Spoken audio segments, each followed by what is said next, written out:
growth requires more than capital. Why do we call it the cheat code? Nobody said growth had to be fair. Revenue solves everything. Welcome to the cheat code. What was our fastest path to revenue? We tend to like to do things the hard way. What's the cheat code? It's giving yourself an unfair advantage over the others. What is it that really works, and how are we going to grow these organizations? That's our cheat code. Hey, hello, welcome. You are back on the cheat code. Joined again, my illustrious co-host, Mr. Josh Wagner. Josh, great What to see is you. up? You as we well? don't see each other every day. You didn't come into the office today, so That's true. That's true. I had a lovely I was dentist feeling appointment lost. this morning. That's the way I love to kick my day off, someone the way to probing do around it. in my mouth. So we'll probe around with someone else here. So we've got another great guest on the show, joined today by Blake Williams. Blake has a plethora of roles. If you check out his LinkedIn, it's a veritable what's what and who's who within go-to-market partnerships specifically. He's currently the founder and CMO over at GrowthStory and a go-to-market advisor to a number of different organizations that, again, if you check out, you'll recognize a lot of these names. Factor, Crossbeam, again, huge partner focus, which is what makes him a great guest for the show. And so, Blake, welcome. Thanks for having me, man. Appreciate it. Absolutely. Blake, good to have you.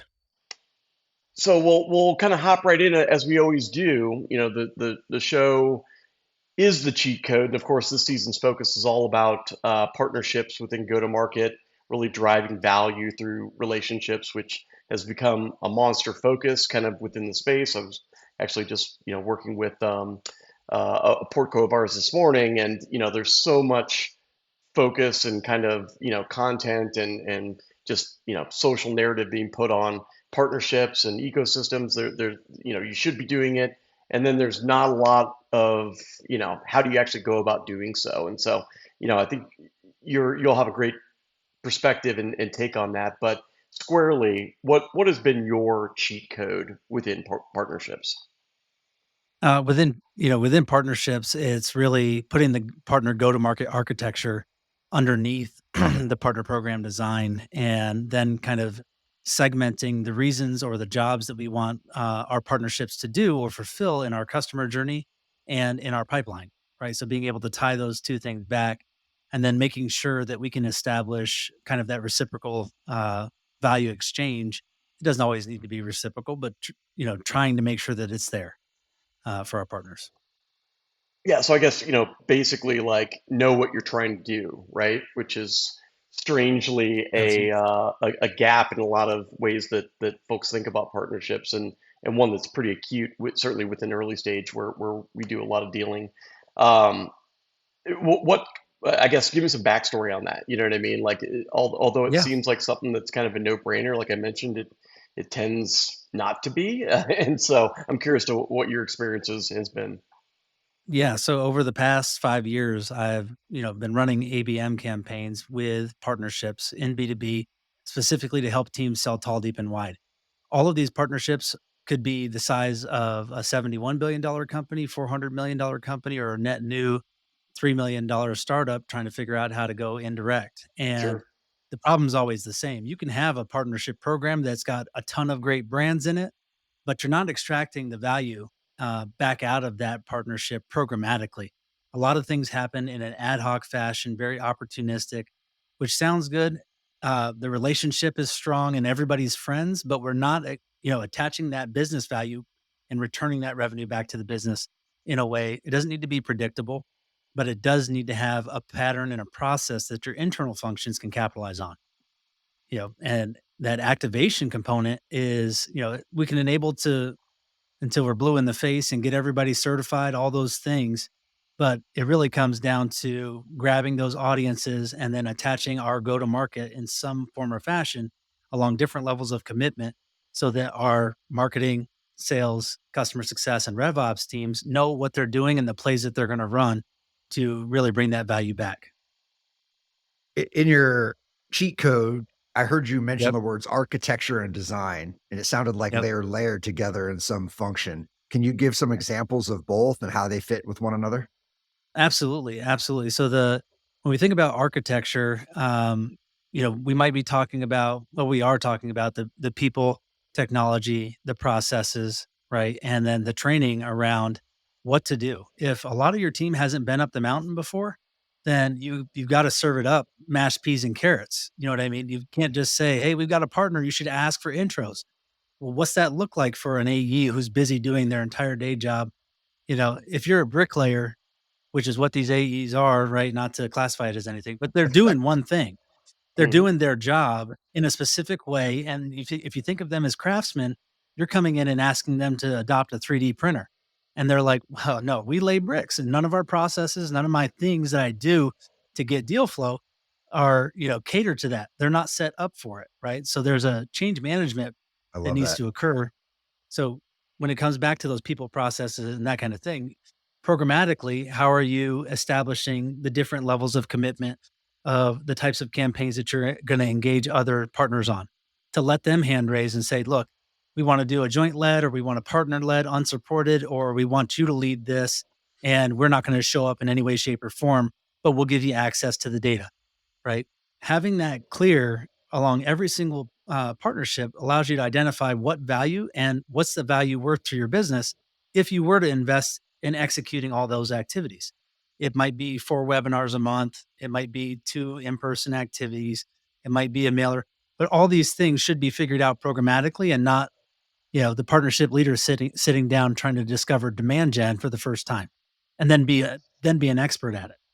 You know what I mean? Yeah, we just ran into this the other day as well, and like this gets back to like again something that is so fundamental that you said that folks hop over that I want to call attention to, which is just what. Okay, so you've got a partner, and again to your point, like this oftentimes is yeah, all right, who's the biggest player in my space? Those billion-dollar organizations, and if we partner with them, it's going to add validity to who we are, what we're doing. People are going to fall over themselves to buy our solution. And when you make that assumption and then Right. you try to force that assumption down within an organization, it leads to a ton of spinning. So this particular example, like I won't give away the organization, but the partner was NVIDIA, and so like massive organization, technology provider, super hot right now, and they have an innovation program. They allow you to use their SDK and their APIs to build on top, and of course that's going to for them lead to more business. Like it's a pretty clear technology-led growth story, strategy for them. Now at the Right. partner level, however, they're making a ton of assumptions around this, and so like calling them back to have we aligned with them around the fact that we are going to go to market together, or are they just providing you really a sandbox to play in to build on top of their technology and widen their footprint within the marketplace. And those conversations had not happened, right? And Right. so back at that fundamental level, you've got to have just an ultra amount of clarity, because then to your Yep. second point, like then there's going to be some really tactical stuff that comes out of that clarity. Yes, we are going to co-sell, and here's the teams involved. Let's align those folks. Here's how we're going to enable them, and here's the actual motions that we're going to go through. Because just trying to flip it over the fence and say like, oh, we've got this great product that's built together now at this point, like go work with their sellers and sell it. Like Right. that is squarely Yeah. the point where partnerships die. That's it. That's it. 100%. And I think just to make more concise what you were getting at is that if you're not attaching yourself to your partner's customer journey in some official way, shape, or form that gets sellers excited to introduce you at some point in the funnel, then the chances that it's going to happen in a way that you can build a business around is probably not very solid, Right. right? This just sellers have one thing on their mind: it's closing business, retiring quota, and if your customer is not going to get excited and it's not a formal step in the process about me introducing that partner, then, it'll be whenever it happens, whenever it feels good Or versus maybe never. something, or, Yeah. or maybe never, right? Hmm. Yes. Well, if Yes. I may add to your analogy there, I've been the bricklayer, right? And I'm specifically remembering back literally my first day working for Justin 10, 12 years ago.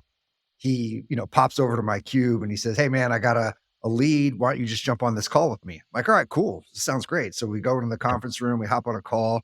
I'm just a fly on the wall. Justin's Yeah. kind of going through the whole deal. And we hang up. And he says, all right, you've got it from here. What are you going to do next? I said, well, I'll get my follow-up together and this and that. And he goes, wrong. What do you mean wrong? Right. He goes, you call Marketo right now. You find out who the rep is who would cover this, find out if they've talked to him, see what that was our biggest Yes. partner at our firm organization. And it was just from day one, call one. Your Yep. first thing is to call the partner and figure out what's going on. It's not do your follow-up and devise a plan on your own and all that kind of stuff. And That's if it's not ingrained from that early of a moment, it might never get ingrained. That's it. Yeah. And I tell people, the partnership leaders that I work with, I consult with them. They're like, I want to get myself out of the AE BDR role. And I'm like, we can have that as an objective, but you need to show these people. It's like, doing surgery. Medical students, they see, shadow, then do, right? You Mhm. should use that same process and show them how to develop a mutual action plan between partners on what you're going to do with an account.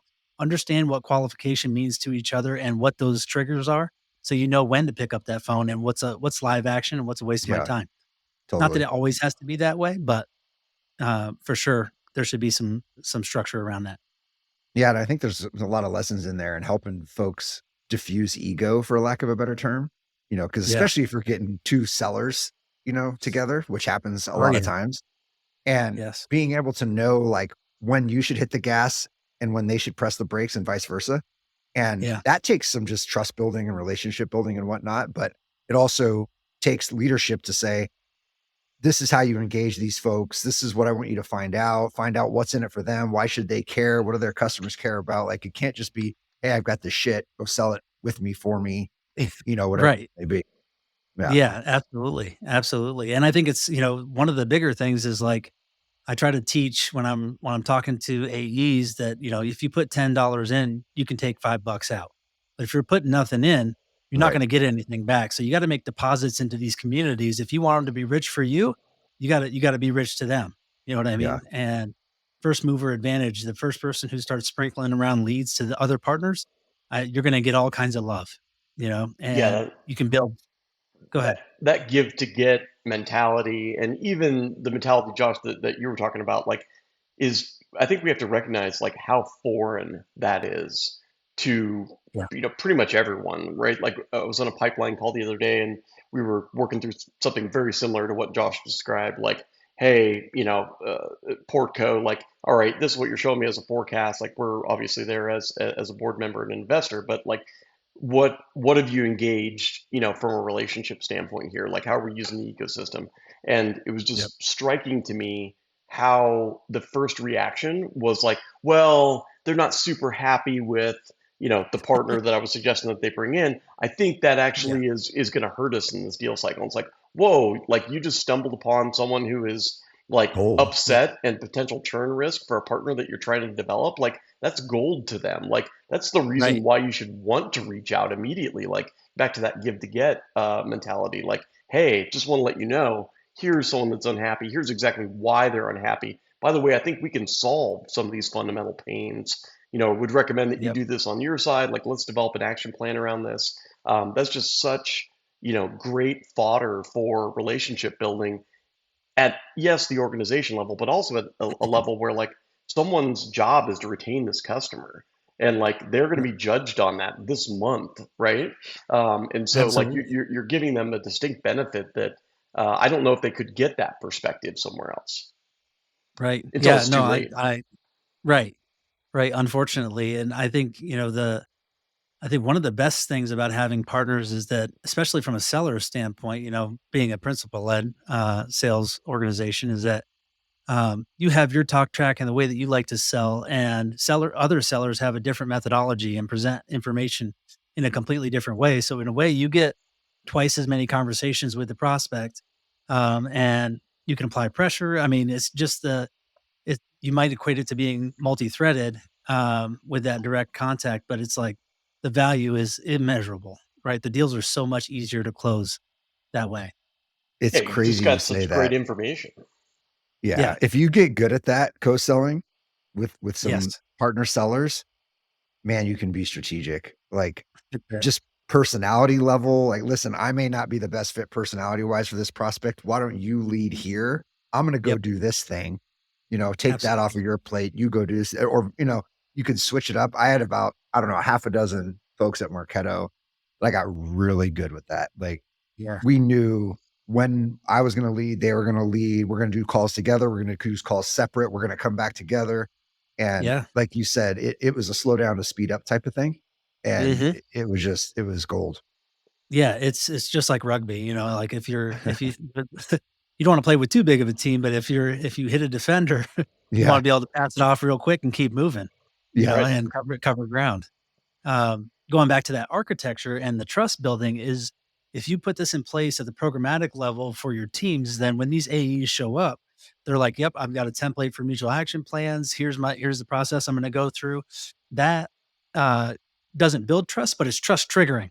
Right? Mm, If I know that you've approached a situation with a certain amount of preparedness and professionalism, then my comfort level for bringing you in before that trust will be higher than just, "Hey, I'm here to sell a deal with you," Right. yeah. that type of It thing. instills They come confidence. across. That's it. Yes. Yes, yes, W- yes.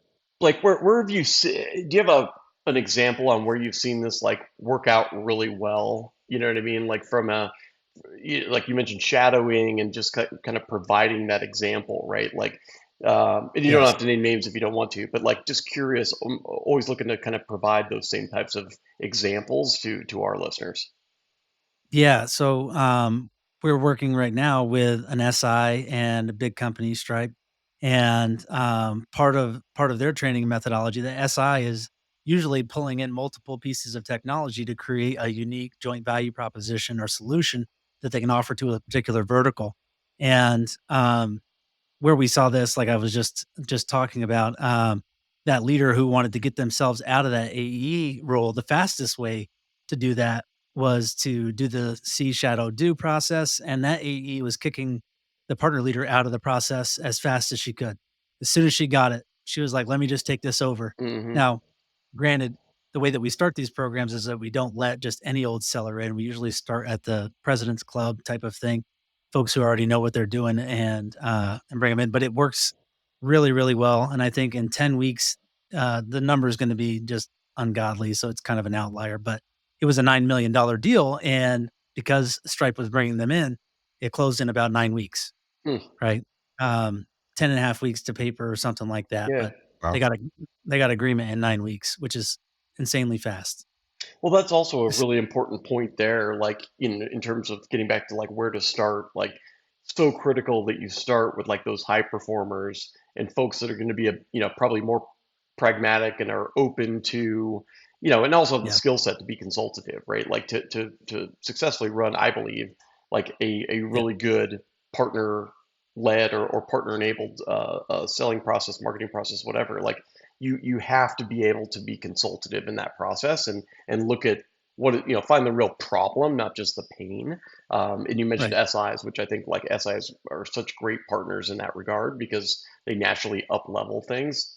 Strangely, Yep. that's the inverse to what a lot of software sellers have thought in the past. Like, I'm not bringing them in; they're going to slow down my deal. They're going to, but like those pains are there whether you uncover them or not, right? And so like there's a Right. massive amount of Yes. risk in just trying to sweep that stuff under the rug for the purposes of getting a deal. But like starting with like that, it could be one individual, it could be like a small like proof of concept team and so on, and then really showing them like your peer who, by the way, is, as you said, in President's Club Circle, whatever, every single year, they're on the Yep. beach. You want to be in that same category. Like this is how they're winning and Yep. learn from them. Like this is the distinct process they went through. So I think that's That critical That's it, and if you wanna take that, that kinda codification of those playbooks, GA, general audience, with the rest of the AEs, then starting at the top, creating that proof point now has something that,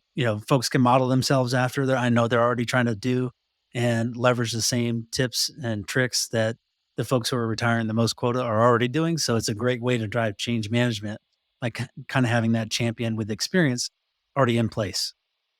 for sure. So, Blake, when we talk to a lot of folks, and including even on this show, when we talk about partnerships, people naturally gravitate towards maybe channel or tech ecosystems or a lot of those other things. And you went straight to, the co-selling like AE to AE or AE to CS. And not a lot of people do that naturally. So That's a Yep. tough partnership to identify, I feel like when that's going to work. What's your secret sauce for kind of figuring out someone's actually a good partner for this type of partnership activity? Yeah, on the very front end, when we start talking about tying your ICP to an ideal partner profile, again, we're creating multiple ideal partner profiles for sometimes even the function, like you're saying, is a sales specific partner that we want to be able to exchange intro, intel, and influence with. What we have to do is move past the ideal partner profile and even deeper into personas and then the jobs to be done down to the contact level so that Mm, we know that if any information is going to come from that partner or to that partner, it's specifically around their deal, right? When we think about contact mapping and finding out other or sorry, account mapping and finding out other partners also in that account. It's very surface level directional stuff. It's Kentucky windage. And if you don't drive it down to say, we need to know who is the decision maker in these types of accounts, and is that the same person that we sell to? mhm, If it's outside of the function, Cheryl doesn't know John. Cheryl in finance doesn't know John in HR or mhm. in marketing. So like that relationship, that account mapping is almost useless, Yep. right? It's good directionally, Right. maybe to target awareness, but you're not going to get the rest of the value that you want out of that. So when you're identifying these partners, where do you typically get the stop sign from the potential partner? Like, oh, you're going too deep. You're getting too far under the hood for me. This is uncomfortable.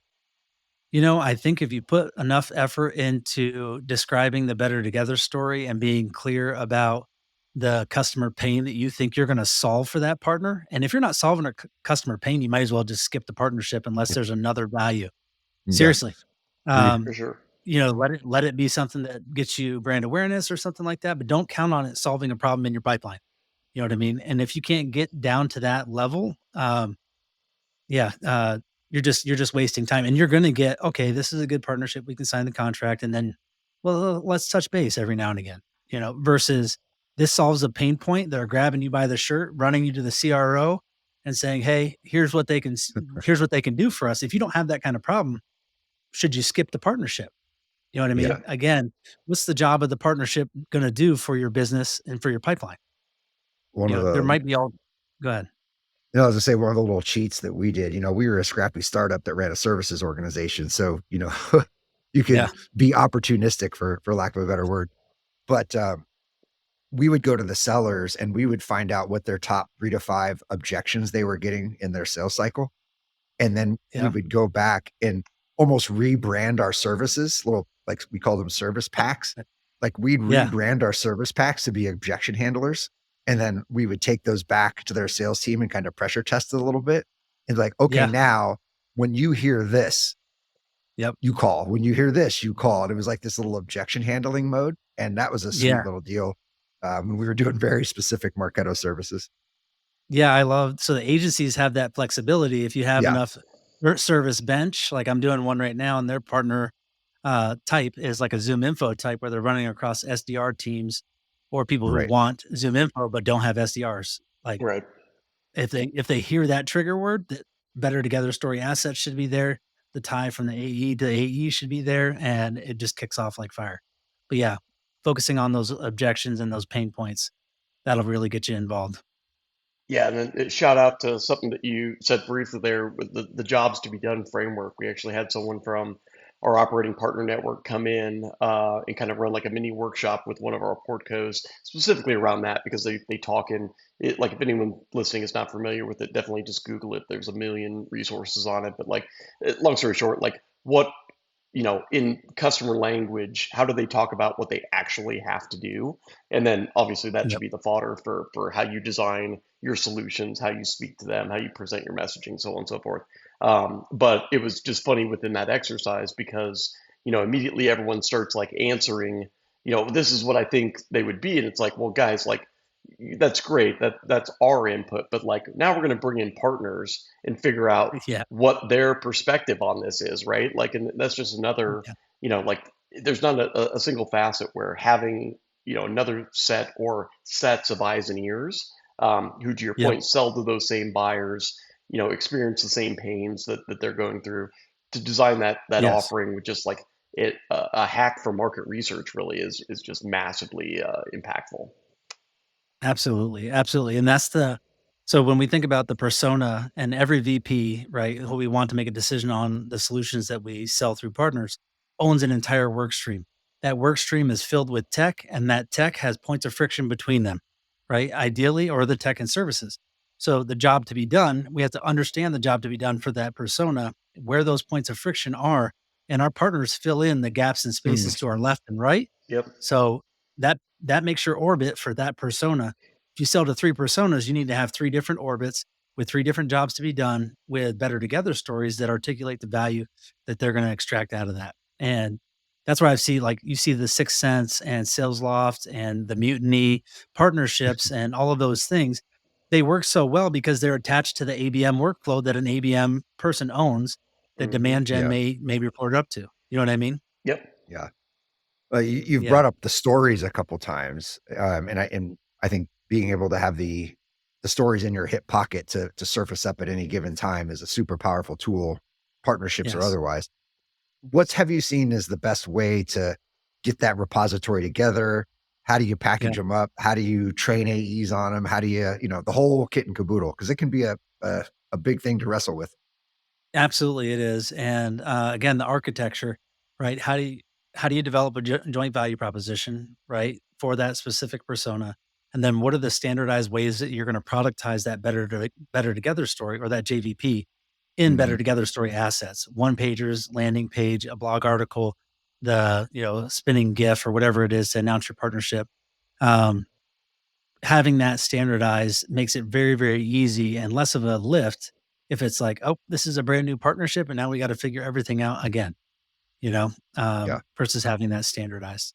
But, yeah, I would say, one of the things we're working at Growth Story is that we build that joint value proposition knowledge base, shameless pitch, Now, I and was then going to we actually ask you about that because I think that's it's an approach that I've not heard a lot of people taking. And like when you think about like partner technology, everyone thinks about like exchanging lists. So like, yeah, talk a little bit Yeah. more about that because I do think like the approach that you guys are taking there is super interesting. Yeah, so ultimately, you'll come into Growth Story, you drop in your URL, your partner's URL, and then Growth Story facilitates you through that process of how to develop a joint value proposition. And you don't necessarily need to know anything to be able to answer the questions as long as you know, like, the firmographics around the account you're going after, the titles, and the types of other software that your buyer might buy. And then, what's their current state? What limitations do they run into? What's the unified better together story? What's the problem that it solves? And then it spits out your JVP into a blurb. And then from that blurb, we basically take it and we develop a fully coded HTML, JavaScript, CSS landing page with all the better together content on it, focused for that one persona. So it's done in about 12 minutes. So if you wanted to do 5 different personas or, 5 different types of companies, you might spend 45 minutes getting that done. It also builds like the outreach sequences. If you wanted to write an article, it'll do that for you, SEO enabled. And you basically end up with this payload that it only takes you really 45 minutes to fully enable a brand new partnership that's conversion ready and launchable at links. Wow.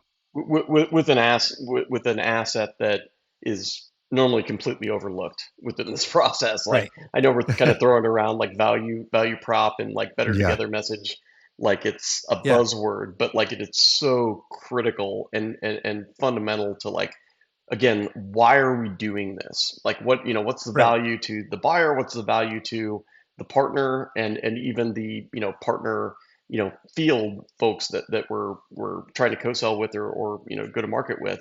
That aspect, Absolutely. if you ask most sellers, it's like, well, we've got this great integration between, Right. platform A and platform B. And it's like, Right. well, yeah, but what does that do? Like, what is that job to be done or that critical pain? How do we solve for it? Right. What's the value prop, right? Like that tends to be just something that is, It's completely completely glossed unwrapped. over. Yeah. It's, the fact remains that 100% of people can't convert on assets that don't exist. Right. And so unless you plan on growing your business word of mouth indefinitely, right? Not even capitalizing on all of your partnerships. Like you may have 150 partnerships, 10 are strategic. Those 10 get assets. Everybody else is left flailing in the wind doing Hmm. random acts of partnership, right? But if you enable them with the right payload, then you absolutely increase the opportunity for people to start to convert. And better yet, if you put up the architecture for those standard plans to go into play, then you start to spin up your flywheel in a way that really helps you scale. For sure. Yeah, You it's know, fascinating. I remember the early days of the binder, right? Like yeah, every partner submit your one sheeter with your yep, top story and we'll put it in the binder. We'll distribute the binder. And I'm like, yeah, who's using this thing? Who's using this This just binder? seems, right, No one. this just seems like work for work's sake.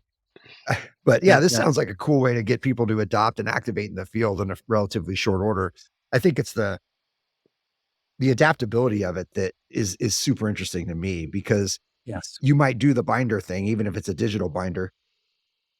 Those things never get right, refreshed. They never get right, added to. They never, you know what I mean? And I think the way you're talking about it, having use some generative large language models and using yep. sites to kind of be able to continually update and refresh will help activate the field a lot better. That's absolutely it. And you might as well replace the word binder with PRM. Sorry, Hmm. PRMs. But there's already a bunch of content that's meant for everybody and converts on almost nobody Yeah. in those platforms. You know what I mean? They're not specific for the actual target. And there's such a distinct difference between, partner program management and design and measurement and then the actual demand gen and partner go to market underneath it. And a lot of people conflate the 2, or they just bucket it in and just say, "Hey, partnership leader, go be great at partnerships and also learn demand gen." And that's somebody else's whole job. You know what I Right. mean? It's not a passerby thing because it's actually how the business extracts the value and returns it back in revenue. Yeah, totally I, makes sense. So, I mean, like we've kind of hinted at some of this already, but I always love to ask the question, like, what's your worst partnership horror story? Having talked about all these great assets that obviously solve for a lot of what we've experienced, but is there a horror story Yeah. that sticks out? Yeah, yeah, and it, unfortunately doesn't have to do with assets, but it has to do with the co-selling process where, a partner identified an opportunity and they brought me in, and then the customer decided not to move forward with their services Right, or software, and they moved forward with me, and it was like a year-long deal. It was a couple $100,000, and that was our first deal together, and so when we start thinking about trust building, it's like, and I didn't steal it away, they just, right. shrunk the budget and then reallocated, and it was like forces out of my controls, but that was a horror story for me because it was a relationship first, Hmm. relationship. and Yep. then we both try to go to market, and it's like, "Oh," you know, I can give you referral fees out of this, Right, right. it's Yeah, they're no, like, "No, thanks." I've seen that go Oh yeah. even the worst way, where you bring in a partner and that partner tries to replace you with someone Yeah. else within their stable. Like Ooh, it's always a difficult kind of shell game there and so on. And like to I think the macro point here, like the relationship has to be strong and aligned and stable before you get abs into those areas, or some really wonky stuff can certainly take place. can go. Yes, yes, yes, yes. So that's it. That's my horror story. Sounds familiar, unfortunately. Yep. Right. So I'm Right. curious because you're kind of in the forefront of partnership go to market from the technology perspective. Are there areas out there like trends, even products, so on and so forth, that like really excite you today that you're looking at that's like, hey, that's going to be the next big thing? Yeah, I like next big thing. I don't think any of us can. It's probably too early to tell what the next big thing is. I think PRMs have a lot of evolution to do. Super Glue, I think, is awesome. Rob's company, they're doing a lot around automation, Hmm. and I think that you know a couple pieces are coming together to build this full architecture that is required for the whole thing to actually work.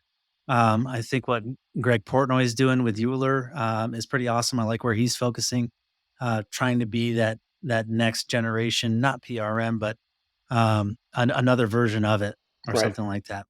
But yeah, there's a lot of cool things going on out there. Yeah, it's funny to see how swiftly kind of this iteration cycle has moved around partnership. Obviously, PRMs have been around forever, but I feel like the focus on like partner ecosystem or like near bound or whatever we want to call it has Yep. really only been around for like 3 or 4 years now at this point. And it's almost like that first iteration was definitely like kind of the list exchange and so on. And now we're seeing like, cycles and iterations even within that compressed amount of time. I feel like if you applied that to like marketing automation, that took like a solid decade for like the Yeah. first V1 and then, different kind of like augmentation elements to be born and so on. Like, I guess it just applies to all technology these days, but like partnerships is definitely moving at a pretty swift clip at this point. I always Yeah. I kind feel of like there's, benchmark the go ahead. success of a function by Yep. how many CEOs come out of that function. So Oh, like, yeah. Okay. historically, it was always finance, right? Like CEOs came Yep. up through finance and that's what it was. And then that started to really dovetail into ops. Like the big operators were becoming CEOs, and then Yep. sales, coming through sales, CRO, they become CEOs. And we were like, when's marketing going to become a CEO? Is that ever going to happen? Right. Right. And it Right. started to, right? When we were in the heyday of marketing automation and tech and everything, marketers started becoming CEOs. Do we think we'll see a CEO come out of the partnership function? Yeah, I think it depends on how that company grows up. But yeah, I think it'll get there for sure, especially with like those macro elements like we had 2008, that's really macro. Then the pandemic and now growth at all costs is kind of out the door for, Hmm. capital efficient growth. That kind of pressure will definitely breed, more chief partnership officers who will probably make that lateral move or upward move to a CEO. But Well, yeah, I first we feel just like, need to see more of those folks out there. I Yeah, still don't right. see a lot of chief yeah, partnership officer, but I think it's getting yeah, there. Like as Yes. this starts to integrate and become, truly a top-down edict. Those are some of the dominoes to fall, certainly.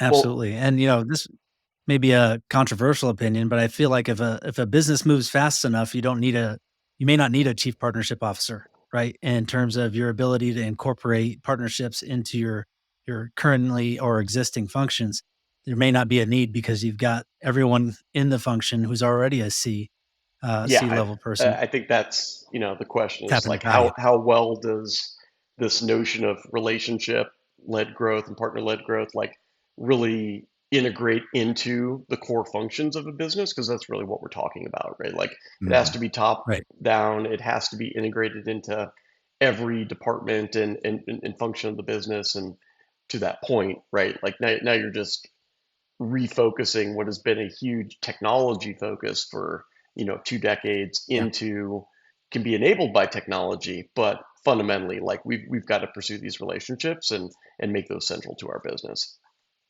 Absolutely. Absolutely. So Blake, as we're wrapping up here, like where can folks connect with you? Where can they check out stuff that you got going on with Growth Story, and just how would you rather they connect? Yeah, yeah. You can connect with me on LinkedIn. You can check out the website. I'm launching a podcast of my own called Awesome. Underrated Podcast with Katie Lambert from HubSpot. So Very we should be cool. doing our first couple of shows in the next few weeks. But yeah, other than that, on LinkedIn or at any of these events that are coming up. Sweet. What's the next event you're going to? ELG down in Okay. Austin. Very cool. Yep. All right, man. Yes, yes, Well, yeah. thanks so much for joining us on the show. Obviously, if you guys are just tuning in for the first time, you're lucky. It was a great show with Blake, but please give us a follow on whatever platform because we're literally on all of them. Really helps us out. Check out Blake and Growth Story, certainly. Blake, it's been awesome having you on the show. Super insightful. Thank you very much. Yep. Thanks for having me, guys. Appreciate it. Absolutely. And for Mr. Wagner and myself, thanks for tuning in to another episode of The Cheat Code. We'll see you next week. Growth requires more than capital. Why do we call it the cheat code? Nobody said growth had to be fair. Revenue solves everything. Welcome to the cheat code. What was our fastest path to revenue? We tend to like to do things the hard way. What's the cheat code? It's giving yourself an unfair advantage over the others. What is it that really works, and how are we going to grow these organizations? That's our cheat code.